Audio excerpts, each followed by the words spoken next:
Hello friends मोर चेनेलটোলৈ আপোনালোকক সকলোকে পুনৰবাৰ স্বাগতম। তো আজি মই লৈ আহিছো এগ বিৰিয়ানীৰ ৰেচিপিটো। তো ফাৰ্ষ্টতে তাৰ বাবে আপোনালোকে এগটো বইল কৰি ফ্ৰাই কৰি ল'ব আৰু মই মছলাত ব্যৱহাৰ কৰিছো আদা নহৰু জলকীয়া ডাঙৰ ইলাচি সৰু ইলাচি লং দালচিনি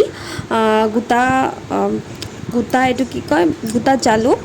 তো এইখিনি মই পেষ্ট কৰি লম আৰু মই তেলত দিবলৈ ব্যৱহাৰ কৰিছো পিয়াজ গৰম মছলা যিখিনি তেজপাত দালচিনি লং শুকান জলকীয়া সৰু ইলাচি তেনেকৈ দি পিনে মই ফ্ৰাই কৰি ল'ম। তাৰপিছত মই পিঁয়াজখিনিও দি দিলোঁ আৰু নৰসিংহ পাত কেইটামান নৰসিংহ পাতো মই এড কৰি দিলোঁ যাতে ফ্লেভাৰটো ভালকৈ আহে। নিদিলেও কোনো কথা নাই।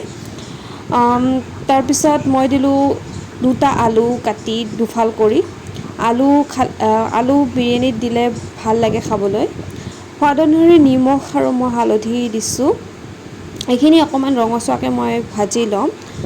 তাৰপিছত মই যিখিনি মছলা পেষ্ট কৰি থৈ দিছিলোঁ সেইখিনি মই এড কৰি দিম।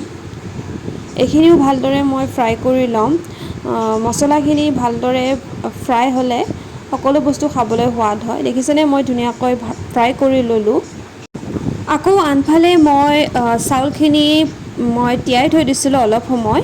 তো তিয়াই থৈ কিনে পানীখিনি আঁতৰাই কিনে অকণমান ঘি বা বাটাৰ দি কিনে আপোনালোকে সানি থৈ দিব পাৰে। তেতিয়া চাউলখিনি অলপ ছফ্ট হয়। দেখিছেনে মই এনেকৈ থৈ দিছিলোঁ প্ৰায় 5 মিনিটমান সময়।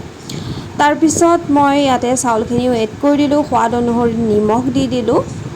ইয়াতে মই চাউল লৈছিলোঁ 2 কাপ পৰিমাণৰ। তো 2 কাপ পৰিমাণৰ চাউল ল'লে সেই কাপটোৰ পৰিমাণে 2 কাপ পানী এড কৰিব। তেতিয়া বিৰিয়ানীখিনি বহুতেই ধুনীয়া হয় ঝৰঝৰীয়া হয়। আঠা আঠা ভাৱটো নাথাকে পানীৰ ভাৱটো নাথাকে। কোৱান্টিটিটো ঠিকে থাকিব লাগে পানী আৰু চাউলৰ। লাষ্টত মই দি দিলোঁ নৰসিংহৰ পাতখিনি আৰু বইল কৰি কিনে ভাজি থৈ দিয়া কণীখিনি।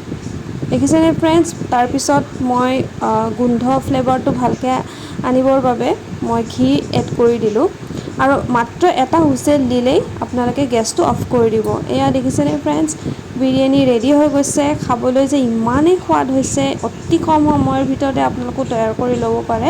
10-15 মিনিটৰ ভিতৰতে বিৰিয়ানীটো ৰেডি হৈ যায়। লগত লৈছিলোঁ মই চালাড আৰু বুটৰ চাটনি মই বনাইছিলোঁ। এই বুটৰ চাটনিটো খাবলৈ বিৰাট টেষ্টি হয়।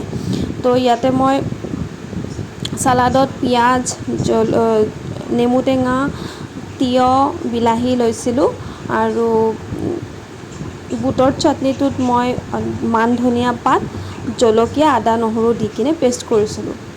বটা মোৰ খুবেই প্ৰিয়। তো ফ্ৰেণ্ডছ আপোনালোকলৈ শ্বেয়াৰ কৰিলোঁ এই ভিডিঅ'টো। আপোনালোকেও ট্ৰাই কৰিব বনাবলৈ। হাতত কম সময় থাকিলেও বা সোৱাদযুক্তভাৱে খাবলৈ বিচাৰিলেও আপোনালোকে এনেদৰে প্ৰেছাৰ কুকাৰত কম সময়তে বিৰিয়ানী বনাই খাব পাৰে। ভিডিঅ'টো ভাল লাগিলে প্লিজ লাইক শ্বেয়াৰ আৰু কমেণ্ট কৰি দিব। Thank U.